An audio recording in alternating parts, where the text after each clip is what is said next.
Hi, I'm Josh and I'm representing Thompson AC. We're on the roof at the Regal Inn and the attached complex here on Carson Street in Long Beach.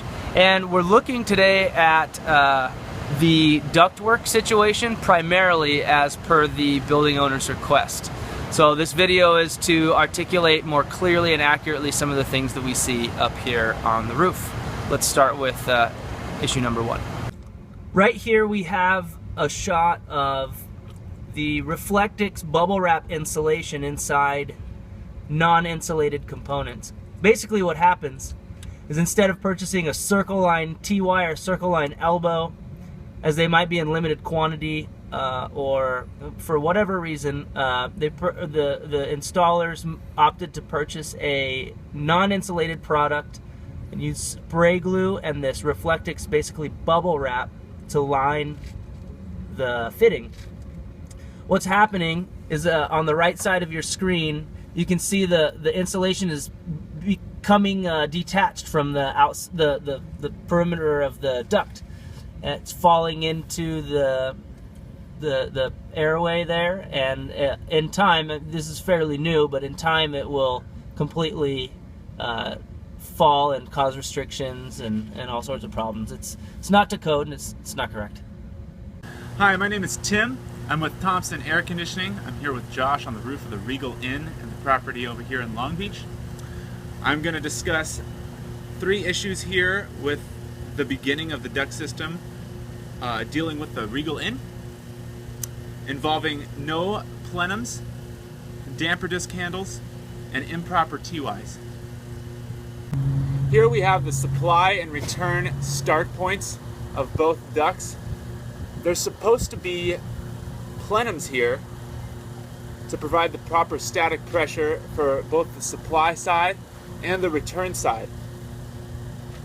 Now over here on the supply side, there isn't a supply plenum to actually help divert air, provide the proper static pressure that's needed to have the system perform properly.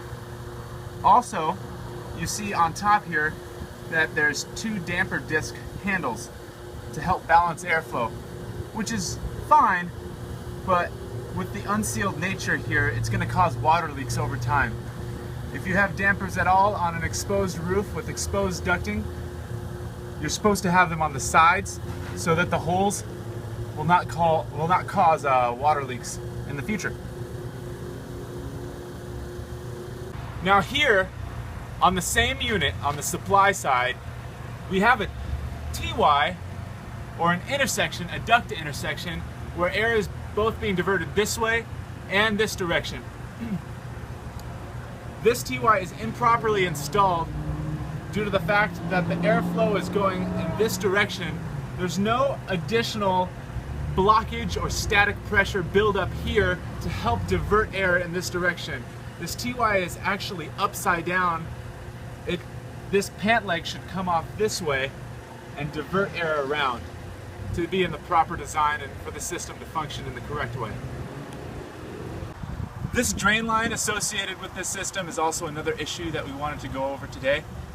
It was noted that this drain line wasn't properly resistant to UV rays, which means that over time this drain line will become brittle and break apart, causing drainage to just leak out all over the brand new roof. In order to correct this, you have to paint it with a proper sealant to provide the appropriate UV resistance.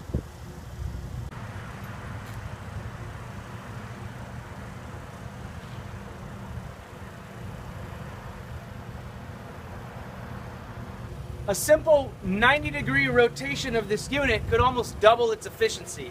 Tim already addressed the lack of supply and return plenums, but with the proper supply and return plenums and a 90-degree rotation of this unit, all the ducts could go out to their respective termination points with no need for 180-degree U-turns, extra sharp bends, anything like that. They could go straight home runs right to the plenum, directly to their termination point. That's the way it should be done. That's the way you're going to get most efficiency out of this duct system, and it's actually less energy, time, and materials for the installer as well. It creates a lot of problems if it's not done that way. Okay, we're looking at the second unit, and one of the things we see right off the bat is mismatched duct size. We can't really tell just by looking at it if the elbow needs to be smaller or the duct needs to be bigger. But we're going to calculate it based on the CFM output of the unit and the size of the space and figure out which one is which. Following this along, we see the termination point here, or the origination point. It's not a TY, so there's no way to get the air to move down this direction. So we need to switch this out to a TY, or like we said before, we need to have supply and return plenums on here.